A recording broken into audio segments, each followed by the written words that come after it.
যারা আমাদের ধর্মনেতা তারা ওয়াজ মাহফিলগুলোতে বসে পয়লা বৈশাখ নিয়ে তারা ব্যস্ত, অথচ পয়লা বৈশাখ নিয়ে এটা কোনো আসলে আলোচনার সাবজেক্টই না। এটা এক কথায় জিনিসটা করে দেওয়া যায়, এক কথায় এটা হচ্ছে আঞ্চলিক সংস্কৃতি। ইসলাম শুধুমাত্র নির্দিষ্ট একটা দেশের জন্য, নির্দিষ্ট একটা অঞ্চলের জন্য আসে না, ইসলাম সারা বিশ্বের জন্য। কেউ এটা বলতে পারবে না যে না আল্লাহ এটা হারাম করছেন। নো, দীর্ঘদিন ধরে আমাদের মাথার মধ্যে একটা মাইন্ডসেট ঢুকে গেছে যে আমরা মনে করি যে ইসলাম মানে হলো আরব কালচার। আরব কালচার আর ইসলাম দুইটা যে আসলে এক জিনিস না, দুটো এক জিনিস আমাদের কাছে মনে হয়, কারণ নবী আরবে আসছেন। পয়লা বৈশাখ নিয়ে প্রতি বছর পয়লা বৈশাখ আসলেই এক শ্রেণীর ধর্মনেতা তাদের এটা নিয়ে কথা বলতেই হবে। আসলে কি যে কোনো একটা মৌসুমে ওনাদের ওয়াজ মাহফিল গুলাতে ওনাদেরকে অল টাইম কথা বলতে হয়। ওয়াজ মাহফিল বলেন, খুতবা বলেন, বিভিন্ন ধর্মীয় বিভিন্ন সমাবেশ বলেন, তাদেরকে কথা বলতে হয়। এটা কিন্তু তাদের একটা মানে অনেকের আর কি এটা কিন্তু একটা পেশা, তাদেরকে কোনো না কোনো বিষয়ে কথা বলতে হবে। এবং এই কথাগুলো বিভিন্ন ইস্যু ভিত্তিক কথা বললে পাবলিক আবার খায় ভালো। তো এই ধরনের চিন্তাভাবনা থেকে ওনারা শুধু পয়লা বৈশাখ না, আপনি দেখবেন যে কিছু টপিক আছে, যেমন রমজান মাস আসলেই দেখবেন শুরু হয়ে যাবে যে তারাবি 8 রাকাত না 20 রাকাত। এটা হচ্ছে ইস্যু। এটা যখনই যেহেতু রমজান মাস আসছে, এখন এটা নিয়ে তারা কথা বলবে এবং এটা যুগের পর যুগ ধরে তারা বলতেই থাকবে। কারণ কথাগুলা ওয়াজ মাহফিলের যে তাদের যে ধর্মীয় আলোচনার যে সাবজেক্টগুলা, এটা কিন্তু মোটামুটি লিমিটেড। পৃথিবী ধ্বংস হয়ে যাক, পৃথিবী ধ্বংস হয়ে যাক, দেশ ধ্বংস হয়ে যাক, মানুষ ধ্বংস হয়ে যাক, কিন্তু তাদের ওয়াজের টপিক ওইটাই থাকবে। এ পর্যন্ত এটাই হয়ে আসছে। ওয়াজ মাহফিলের ওয়াজের টপিক এটাই, ধর্মীয় টপিক মানে এটাই। ধর্মীয় টপিক মানে হলো যে পয়লা বৈশাখ হারাম, শহীদ মিনার হারাম, যখন 26শে মার্চ আসবে এবার স্বাধীনতা দিবস পালন করা হারাম, 21শে ফেব্রুয়ারি ভাষা দিবস আসবে তখন শহীদ মিনারে ফুল দেওয়া হারাম। মানে এই যে দিবস কেন্দ্রিক তাদের একটা হারামের একটা লিস্ট আছে। এটা ওই যখনই ওই দিবসটা আসে তখনই এটা ঝাঁপি খুলে বের করে এই কথাগুলো তারা বলে, এবং তারা কি বলবে এটাও পাবলিক জানে অলরেডি, শুনতে শুনতে মুখস্থ।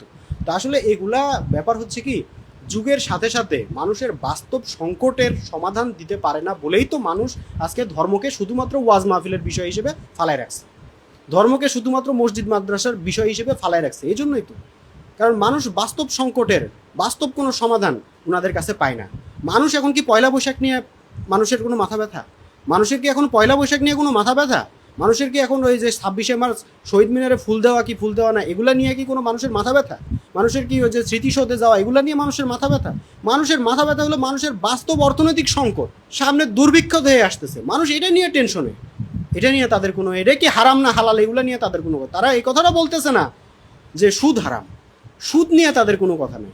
অথচ এই সুদের, এই সুদ ভিত্তিক অর্থ ব্যবস্থার কারণে আজকে শোষিত হইতে হইতে দরিদ্র মানুষ আরও দরিদ্র হইতে হইতে আজকে বেকার হইতে হইতে হইতে তারা আজকে মানে ভয়াবহ একটা সিচুয়েশনে তারা পৌঁছে গেছে। সামনে দুর্ভিক্ষে এই মানুষগুলা লক্ষ লক্ষ মানুষ না খেয়ে মরার দশা। এই সুদ, এই পুঁজিবাদী অর্থ ব্যবস্থা, এটা নিয়ে তাদের কোনো মাথা ব্যথা নেই। তাদের হচ্ছে যে ওই বাণিজ্য, আমদানি রপ্তানি বাণিজ্য, এটা নিয়ে তাদের কোনো মাথা ব্যথা নাই। অথচ বাংলাদেশের যারা রাষ্ট্র চালায়, যারা আসলে সত্যিকার অর্থে রাষ্ট্র চালায়, তাদের যায় দেখেন ঘুম নাই, দু চোখে ঘুম নাই তাদের, যে কেমনে আমদানি হবে, কোত্থেকে আমদানি করবে, কোত্থেকে তেল আমদানি করবে, কোত্থেকে গ্যাস আমদানি করবে, কোত্থেকে খাবার আমদানি করবে, কোথা থেকে টাকা পাবে, তাদের কোনো টেনশনে, তাদের কোনো ঘুম নাই। আর আমাদের হুজুরদের তাদের মাথা ব্যথা ওই যে ওয়াজে ওই পয়লা বৈশাখ, পয়লা বৈশাখে কি হারাম কি হালাল কি মুখোশ কি এগুলা নিয়ে তারা পড়ে আছে। মানুষের বাস্তব সংকটের কোনো সমাধান তাদের কাছে নেই। এই জন্য মানুষের বাস্তব সংকট নিয়ে সমাধান কাদের কাছে আছে? বাস্তব সংকটের সমাধান আছে যে আমাদের যারা স্কুল কলেজ বিশ্ববিদ্যালয় থেকে যারা ডক্টরেট নিয়ে যারা বের হচ্ছেন, যাদের ধর্মকর্ম নিয়ে কোনো মাথা ব্যথা নাই, যারা হচ্ছে যে সেকুলার আইনের বিশেষজ্ঞ, সেকুলার অর্থ ব্যবস্থার, এই যে মানবরচিত অর্থ ব্যবস্থা, সুদভিত্তিক অর্থ ব্যবস্থার যারা বিশেষজ্ঞ, এই বাণিজ্য ব্যবস্থার যারা বিশেষজ্ঞ, যারা এটাকে পরিচালনা করতেছে, তারা মানুষের এই সমস্যাগুলো নিয়ে ভাবতেছে, তারা এটা নিয়ে কথা বলতেছে, মানুষও তাদের কথা শোনার জন্য যাচ্ছে, তাদের কথাকে সিরিয়াসলি গুরুত্ব দিচ্ছে। আর এই যারা আমাদের ধর্মনেতা তারা ওয়াজ মাহফিলগুলোতে বসে পয়লা বৈশাখ নিয়ে তারা ব্যস্ত, অথচ পয়লা বৈশাখ নিয়ে এটা কোনো আসলে আলোচনার সাবজেক্টই না। এটা এক কথায় জিনিসটা করে দেওয়া যায়, এক কথায় এটা হচ্ছে আঞ্চলিক সংস্কৃতি। ইসলাম শুধুমাত্র নির্দিষ্ট একটা দেশের জন্য, নির্দিষ্ট একটা অঞ্চলের জন্য আসে না, ইসলাম সারা বিশ্বের জন্য। আল্লাহর কোরআন সারা বিশ্বের জন্য, নবী সারা বিশ্বের জন্য। কাজে ইসলাম কোনো নির্দিষ্ট একটা সংস্কৃতির জীবন ব্যবস্থা না। ইসলাম এমন একটা জীবন ব্যবস্থা যে জীবন ব্যবস্থায় পৃথিবীর সকল সংস্কৃতির, সকল ভাষার, সকল কালচারের, সকল খাদ্যাভ্যাসের, সকল জাতির মানুষ এই ইসলামে ঢুকতে পারবে এবং নিজ নিজ সংস্কৃতি কালচার নিয়েই ঢুকতে পারবে, কোনো অসুবিধা নেই। নিজের পোশাক, নিজের খাদ্যাভ্যাস, নিজের মানে সব কিছু নিয়েই কিন্তু ইসলামে ঢুকতে পারবে, কোনো অসুবিধা নাই। তাহলে ইসলাম কি? ইসলামটা কি? ইসলাম হচ্ছে ওইখানে শুধু একটা মূল একটা মানদণ্ড নির্ধারণ করে দেয়, মূল একটা নীতিমালা নির্ধারণ করে দেয়। সেটা হচ্ছে যে তোমার যার যার আঞ্চলিক সংস্কৃতি, আঞ্চলিক যত উৎসব আছে তোমরা করো, কোনো অসুবিধা নাই। যত নববর্ষ আছে, আচ্ছা আমাদের বাংলাদেশের নববর্ষ বাংলা নববর্ষ, আরেকদিকে যে ইংরেজরা করবে ইংরেজ নববর্ষ, ওই আরবরা করবে আরবি নববর্ষ, অন্যান্য জাতিগোষ্ঠীগুলো সব জায়গায় কিন্তু প্রত্যেকটা জনগোষ্ঠীরই জাতিগোষ্ঠীরই কিন্তু নববর্ষ আছে। তো যার যার নববর্ষ পালন করবে, সমস্যা নাই। ইসলাম এখানে শুধু নির্ধারণ করে দিছে, আপনি কোরআন খুললেন দেখবেন যে অপচয় হারাম, অপব্যয় হারাম, অশ্লীলতা হারাম।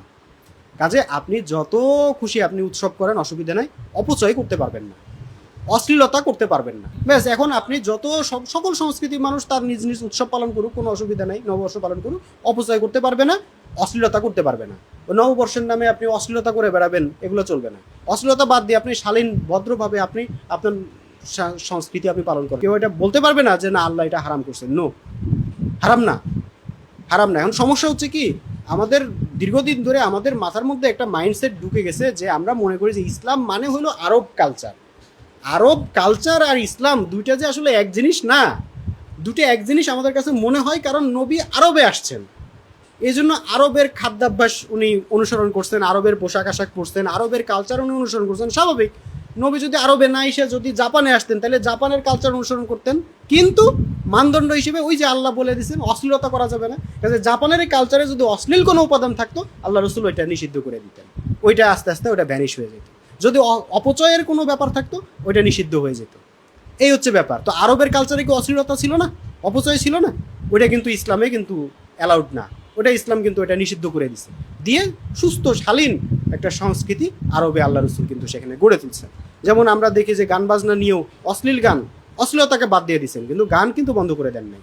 হ্যাঁ, মদ বন্ধ করে দিচ্ছেন, দুধ কিন্তু বন্ধ করে দেন নাই। তো এই যে মানে মন্দকে বর্জন করব, ভালোটা থাকবে, এটাই হচ্ছে প্রত্যেকটা সংস্কৃতিরই, এটা হচ্ছে যে মূল মানদণ্ড। আপনি খারাপটাকে বাদ দিবেন, অশ্লীলতাকে বাদ দিবেন, অর্থাৎ আল্লাহ যেটা বলছেন এটার নিষিদ্ধ যেটা করছেন, হারাম যেটা করছেন, এটা বাদ দিবেন, যেটা হালাল সেটা থাকবে, কোনো অসুবিধা নাই। তো নববর্ষ পালন করেন, কোনো অসুবিধা নেই।